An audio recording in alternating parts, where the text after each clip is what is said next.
Hello, everybody. It is late Wednesday afternoon on December 23rd for our weekly update. I've waited later in the day because I wanted to get a couple of pictures to show you. Tomorrow night at our Christmas Eve service that is broadcast online at 8 p.m., we are going to celebrate Saoirse Moore's baptism. And so I got just the prettiest picture as we were preparing for that baptism. And I hope you will join us. That's tomorrow night. Now, tomorrow night's Christmas Eve, of course. And so at 4 o'clock, we are having a worship service on the front steps of the sanctuary. Today we got the new lights put in. So we have new dome lights on the sides and new floodlights up above. We're going to have a very special service of carols and communion tomorrow at 4 o'clock. At 6 o'clock, we're doing another service, carols, communion, and candlelight. But because it's COVID, remember, we invite you to come, wear your mask, keep your distance. It's all the same rules that we have. Even though it's outside, we want to be extra safe on this very sacred night.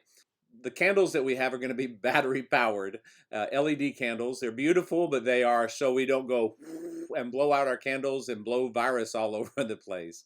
Tomorrow night's going to be a wonderful night. 4 o'clock, 6 o'clock on the front steps, short services, probably about 30 minutes. And then at 8 o'clock, we have our online service, which is a full service for Christmas Eve. Join us for that. Sunday, we have our regular services coming back at our normal times, 9 o'clock and 11 o'clock. So join us for those.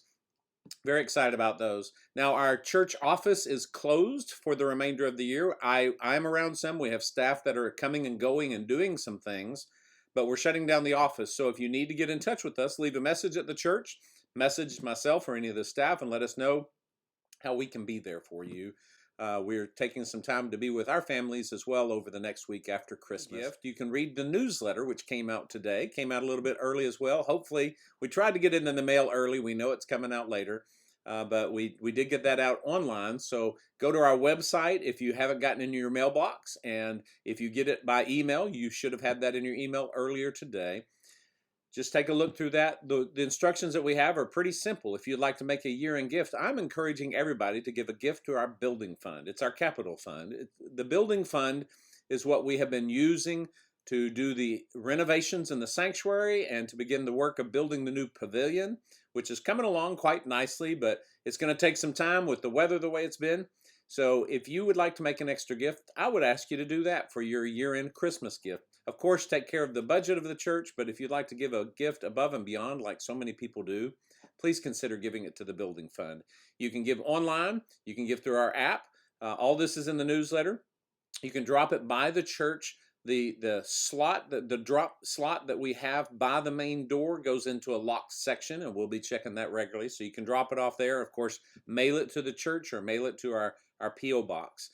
Any of those are ways to make your year-end gift to get that counted on your taxes. Lastly, I want to say one more word again of encouragement. We have a new ministry that we're working on with Churches United. That's our ministerial alliance. So many of the churches in our community work together. We met regularly before COVID. We're starting to meet regularly online again to plan a new ministry called Rides to Wellness, where we are working to use our church vans to give a few people rides to their cancer treatments locally.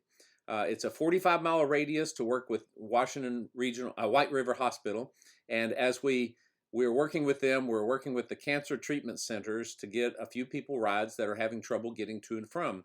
Now, realize in the middle of COVID, it's a little bit risky, so we are following a lot of protocol that we will be bringing in, but in early January, we hope to have some volunteers to run and pick up people. It could be a daily pickup. It could be once a week for certain treatments.